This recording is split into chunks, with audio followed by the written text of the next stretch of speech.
Welcome everybody to Grapplefuck. We are covering Raoni Barcelos against Khalid Taha on the Santos Teixeira main card. Just a quick reminder to please like and subscribe, and let us know if we've just write comments, nice comments, please. Let's get into this. So Raoni's quite experienced, 15-1. Khalid's 13-2, around the same size. Minute difference in reach and leg reach. Wins, excuse me. Khalid wins mostly by KO. However, he's had less fights in the UFC, I think. Has he? Yeah, he's had less fights in the UFC. Some subs. Let's get into the significant strikes. So we can see here that Raoni lands a lot and also absorbs a lot. Khalid, rather worryingly, absorbs more than he lands, and his defense is terrible. Grappling, Raoni Barcelos. Wait, sorry, just 1 second. Is that true? He absorbs more than he lands? Yeah. Oh, okay. Yeah, it's on the other side, the UFC stats page. It's slightly different. He's got a slight. He lands slightly more than he absorbs. Oh yeah, you're correct. Um, Why do you think that is? Do you think they're taking they wouldn't be taking all his fights into consideration on this site because it's UFC as well? It's probably a discrepancy which we find all the time on the UFC sites. I don't know what it is. I really don't know. Yeah, They should have some oversight of this stuff. yeah. They need to fire whoever runs their websites. That's it. It's pretty terrible. Yeah. I mean, this is quite simple stuff, but yeah. And that's a big difference. Those two striking differentials are pretty different. So you get a pretty different idea of his striking ability. Yeah. I mean, even this would suggest that he doesn't really throw much compared to Raoni. Let's check Raoni's on there, actually. So Raoni's is the same. 4.79. 4.46, yeah. So I think it's just a discrepancy for Khalid's defense. Let's check that. Takedown, striking defense. Yeah, 64%, and it's 33 here. Oh, sorry, that's Raoni. 45. That's still pretty bad. Grappling, I mean, yeah, I mean, Raoni's definitely got the grappling edge on this guy. Yeah, for sure. And I think that's where the danger really lies for Khalid. I mean, just a bit of background knowledge on Khalid from his most recent fight. He missed weight and then he tested positive for a substance. I'm not sure if it's a PED, but he tested positive for an illegal substance. Naughty. He looks very angry in his pictures, so it could probably be steroids. He's a very angry man. Yes. Yeah. He tested positive for something and it got overturned. We can see that here. He actually won. He won via arm triangle in the third round against Bruno Silva, but he got overturned. Yeah, just another discrepancy. Khalid Taha's height on Tapology is 5'5". Yeah, 2 inches shorter on here. Yeah, I suspect he's closer to 5'5" because he doesn't look very tall when he's in the cage. He looks like a short guy. Yeah, so it says 5'5" here. It says 5'5" on Topology as well, right? Yeah. And it says 5'7" here. Yeah. I mean, what do you expect? Yeah, I think you're right. I think it's closer to 5'5". But yeah, I mean, this is an interesting one because Khalid doesn't really throw much output. He's got power. He can put people away. But that's the only threat I see from him in this fight. Yeah. Because the ground game is all Barcelos. Although Taha did get a submission in his last fight. Well, let's talk about that quickly. That was against Bruno Silva. Yeah. So I think they clinched up or something. I can't remember quite how it went to the ground. Or perhaps Bruno Silva went for a single leg or something. and then Khalid Taha smashed some elbows into the side of his head. I think that's what softened him up. And then Bruno Silva gave Taha his back, and then it's all over. Even if you're an unsophisticated grappler, if you give somebody your back, then you can expect to have problems. I don't think Bruno Silva is a good fighter. I don't think he's UFC level. So I don't check think his record. I'm I not don't too think that familiar with submission his. is. Yeah, he's got two losses after that fight. Yeah, but he's lost all 3 of his fights to the UFC. Yeah, I think he went down for this one to get Ulanbekov is 1-2. So he's actually in 125 pounder. Mm. Yeah, so he went down after the Khalid fight. He's Yeah. 5'4". It's a small So guy. yeah, That's a flyweight. Yeah. yeah. Just one thing. Actually, your analysis, the stats back up your analysis. 2 takedowns for Bruno Silva. So you're saying he shot. I actually watched this fight live, but I can't remember how it went. I just remember Khalid getting the submission. So you're saying he shot in, Khalid elbowed him a few times, and then just took his back or something. Something and kind of maneuvered into. It was messy. It was messy. And Bruno Silva kind of gave it to him. I also think Bruno Silva was exhausted and morally defeated. Because Khalid outstruck him as well, according to this. Yeah. And I remember watching that fight. Khalid was hitting him with big shots. Yeah. And obviously, if you're naturally a flyweight, and someone, particularly at those lower weights, when someone 4 or 5 kilos heavier than you is hitting you, that makes a huge difference. It does, yeah. And Khalid is a strong guy. Steroids. Yeah, whatever the fuck you got popped for, mate. You got popped for something. I googled it. It had something to do with, I can't remember, but he's been doing something. Look at him. Yeah. He's been doing something. He does look so angry. That's not happy, camper. No. What if I zoomed him on his dick? Yeah, he's not happy. But just one thing about so sorry to interrupt, Waleed. No problem. Quite a lot has been made of Khalid Taha's wrestling because he's on a wrestling team in Germany. And like the commentators, Germany. Oh yeah, that country well known for wrestling. Yeah, exactly. So the commentators play this up. Oh yeah, he fights in some wrestling league in Germany. Oh, shut the fuck up. It's like being on a ski team in Jamaica or something. Like it's like us saying, "Oh yeah, we wrestle in England." Yeah. I mean, that's probably a bit. We've got better credentials than Germany, probably. Probably, yeah. I mean, who does Germany produce in terms of? They've got like. They've got like 5 fighters in the UFC, and 4 of them are originally from other countries, and one of them is Khalid. He's originally from Lebanon. Yeah, exactly. Yeah. Yeah, I mean, I wouldn't read him. Yeah, that's fuck that. Yeah. I wouldn't take that into consideration. Let's check his takedown accuracy anyway. 0%. Well done, Germany. Takedown defense isn't bad. Yeah, it's all right, to be fair.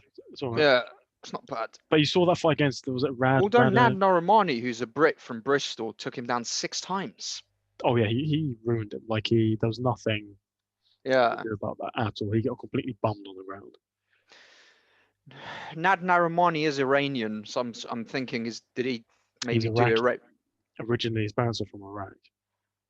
No, he's Iranian. Narimani. Pretty sure I heard he was Iraqi. Let me look at this. No, I think you're thinking of Amir Al-Bazi from Shoot Fighters. Narimani's Iranian. He was born here, but he's Iranian. Yeah, I think. I mean, it's a Persian name, right? Yeah, it's a Persian name. Yeah. Well, anyway, I mean, he was born here, so that's irrelevant. I was thinking maybe he started wrestling in Iran and came over, because obviously Iranians are known for their wrestling. But I mean, now that I think about it, he was actually born in Bristol, so that's not good. If someone from Bristol's taking you down 6 times, you are not a fucking wrestler. Yeah, for sure. Yeah. So let's talk about Raoni. That's how you pronounce his name in Portuguese, by the way. Raoni, ridiculous name. Let's just call him Barcelos. So Barcelos' ground game. How you say it? Raoni. Raoni. Yeah, I told you these Brazilians have crazy names. Yeah. and the R's are H's for some reason. So he's got a decent ground game, decent jiu-jitsu. I'm not saying it's like the world's best, but he looks very heavy on top. He's got heavy ground and pound, which is nice to see. Decent takedowns, have we seen? Takedown accuracy of 58? That's not bad. If you keep going for them, you're going to get a couple. That's pretty good. Yeah. Yeah. I mean, he took down Said Nurmagomedov twice. Yeah. Said outlanded him, but he took him down twice. Yeah. Which clinched the fight. I get that kind of, yeah. So I mean, Barcelos obviously has the takedown advantage. He has the ground game advantage. So if he goes to the ground, Khalid Taha is in big trouble. Yeah, it's fucked. But I really want to talk about the striking, because a lot has been made about these guys' striking ability. People will say Barcelos' striking is really good. People will say Khalid Taha's striking is really good. And yes, in certain fights, yeah, they look amazing. So Khalid Taha, we've seen him knock out Bossum Salmon in like 10 seconds. Yeah. You see, he doesn't throw a lot, as you said, but when he comes forward, his hands are so fast. He closes that distance really quickly, really powerful. Power. Yeah. But again, he doesn't throw a whole lot. Yeah. And I haven't seen a whole lot of counter punching necessarily. Although I'll probably have to watch some of those fights again. Yeah, not much head movement as well. Yeah, but that blitz going forward is certainly something. Yeah. But Barcelos, apparently there's some WBA champion, bigging up Barcelos with his about his boxing ability. Mm. And the UFC commentators, say, oh yeah, Barcelos really good striker. And yes, against certain fighters, yeah, he looks really good. He'll close the distance, he'll throw combinations, good footwork. He'll counter combinations which look really good up close, like literally face to face. He's got great dirty boxing. That looks nice. Yeah. But against guys like Said Nurmagomedov, who is a decent-ish striker, he looked a bit lost, as evidenced by the fact that he got outstruck, fairly significantly. And if you look at his other fights, he outstruck Carlos Joaquin, by a factor of 3. That's good. But you look at his first fight against Kurt Hollowball. Yeah, he got outstruck quite a bit there. And he looked like the better striker, but he got outstruck. But the thing is, he's pretty well rounded. So obviously, when he realizes that he's getting outstruck, he's obviously going for the takedowns and the submissions. So he's got 3 takedowns against Kurt, and then he got 2 in his next fight. He subbed his next opponent, and then he got 2 against Saeed. So yeah, but still, you shouldn't be getting outstruck for a decent fighter. You should not be getting outstruck. But yeah, to your point, yeah, he is a well-rounded fighter. Yeah, he's well-rounded. Yeah, I guess another way you could look at that is, if I was getting outstruck in a fight and I had the skill set of, decent BJJ and good takedowns, I would play the clever, smart game, because it's about winning at the end of the day, right? Particularly when you start your career off. And I would probably take it to the ground too. Yeah. But my point is, before that happens, yeah, you've been outstruck. Yeah, and there is a problem there, because Khalid hits hard. He doesn't necessarily go for, he doesn't have a lot of output. But to be honest, that's the overall. That's the only worry I have for Barcelos, is Khalid catching him with something big. Yeah, I think, which is possible. Yes, it certainly is. Yeah. It certainly is. And Barcelos does come forward. He will close the gap, with hooks and that kind of thing. So he definitely does engage. And that's interesting. We always try and think about how 2 fighters will interact with each other given their respective styles. I think this could be pretty explosive. Yeah. I mean, I think we know what Taha's game plan is going to be. Just try and land big shots. Like we know that. Takedown defense, land big shots. Yeah. Yeah. The variable is Barcelos' game plan. he's got an option. Maybe he thinks he's good enough to win this on the feet. Maybe he's scared of that power. Maybe he'll just go for the takedowns and try to get it to the ground as quick as possible. Or maybe he'll do a bit of both. Where we just don't know. I mean, he could. I mean, it's possible he could KO Taha too. He's KO'd two of his last 4 opponents. He's won all of his UFC fights, so it's possible. Yeah. It's possible. He lands quite a lot.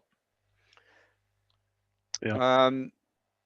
But yeah, I mean, overall, I'd say I'm definitely leaning towards Barcelos, but there is the factor of Khalid just coming in with that big KO punch. Mm. Yeah. Yeah. So this is a bantamweight. Yeah. Is Barcelos actually 5'7"? I mean, we can't really know that, can we? Yeah. I'm just wondering.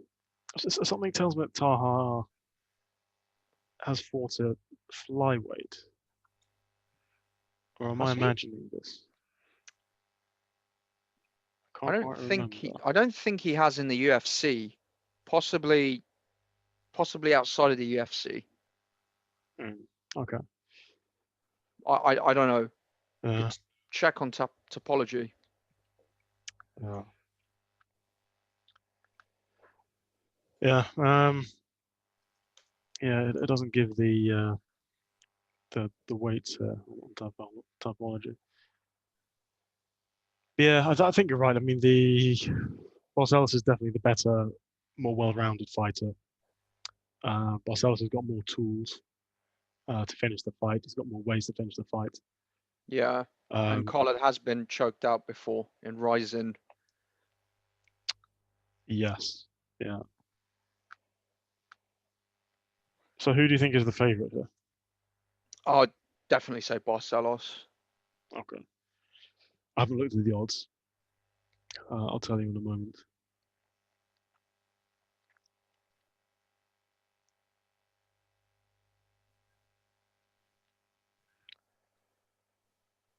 Just FYI, Corey Anderson is fighting Melvin Manhoof on Friday.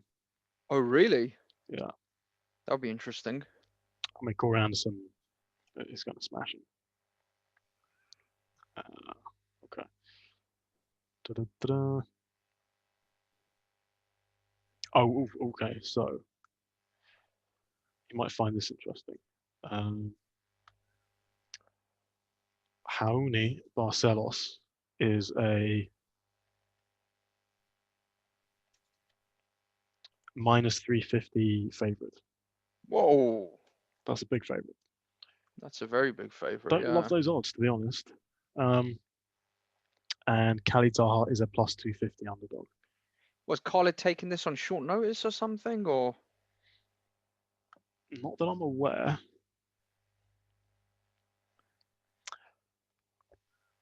Yeah, so Barcelos has only been lost once, and he was choked out, and that was in 2014. Yeah. Yeah, I mean, to be fair to Barcelos, he's won all 4 of his fights in UFC. Yeah, and outside of the UFC, he's fought guys with good records. He fought Bobby Moffett, beat him with unanimous decision. Yeah. That's a decent win. Yeah. Yeah, no, he's got a much better resume than Taha. Yeah.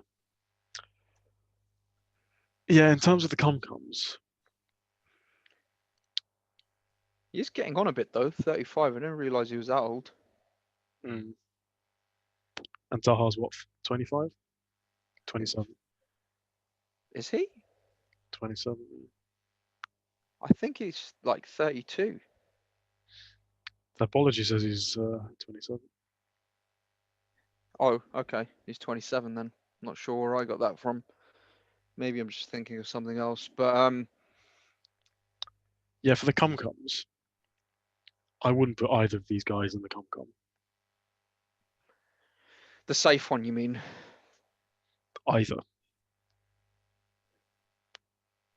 Really? Why not? Well, maybe the risky one, but those odds plus Yeah, the odds -350 aren't great. for the risky come, you really want some value. Hmm. -350 for the safe come. Yeah, if you're confident he's really going to win, yeah, great, go ahead. But we're not that confident he's going to win. No. Yeah, that's a good point. So what I'm thinking about, my shoulder. What I'm thinking about is a Khalid Taha KO. Or a Raoni Barcelos sub. Odds probably won't be too good for that though. Let's have a look.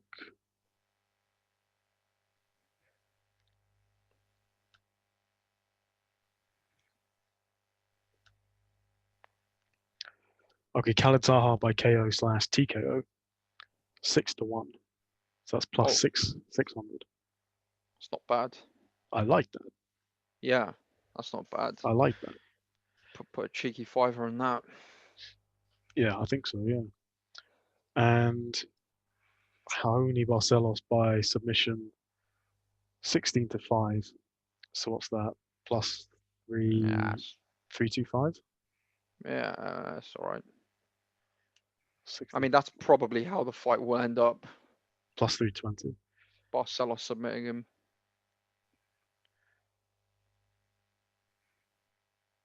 How many subs does Barcelos have? Let me see. He's got one in the UFC. One in the UFC. One he lost. Not many actually. It's a good question. Yeah, not many. Yeah, that's the thing. He could ground and pound him. He could submit him. He could bully him for 15 minutes. You just don't know. Yeah, he could ground and pound him. Yeah. So I wouldn't be tempted by picking the method of victory for Barcelos. What's just the Barcelos finish?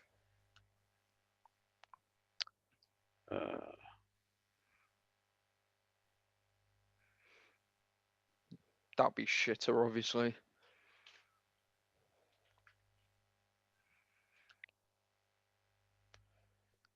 I don't have those odds on Paddy Power. They're probably not up yet. They're probably trying to figure it out. But yeah, I mean, going on to predictions, I think Barcelos will probably get it done in the 3 rounds. Yeah, I think so, but I can't bet on this at minus 350. If Khalid Taha didn't have those super fast, powerful hands, then I'll bet on Barcelos. But as it is, I'm not putting him in either of the com-coms.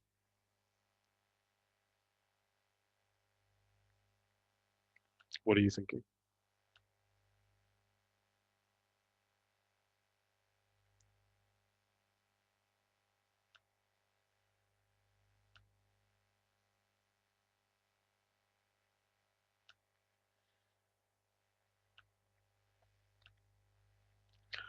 Right, Wally's dropped off the call. I think his Wi-Fi dropped. Wally, where are you? All right. So Wally's laptop has run out of battery. You see, this is a very professional outfit we're operating here. Okay, so yeah, just to recap, we think Barcelos probably is going to win based on the more well-rounded skill set. He can win by a KO, TKO. He can win by decision. He can win by ground and pound. He can win by submission. Whereas Khalid Taha only has one way to win, which is by knockout. So Barcelos is more likely to win, but you can't count out Khalid Taha because he is very powerful. But the odds are not good enough for Barcelos to go in either of the accumulators. Minus 350, sorry, plus minus 350 just isn't good enough, I don't think, considering the risk that Taha presents in terms of that knockout power. What I will be doing, will be placing a small bet on a Khalid Taha KO. That is definitely within the realms of possibility, and I think there's decent value on that, and that's probably a very good bet, I think. Not that we expect it to happen necessarily, but I think the odds makers have got the implied probability a little bit wrong. I think this happens more than odds makers think it will happen. So yeah, there we go. Thanks for tuning in. We'll see you tomorrow for another fight pick. Stay tuned.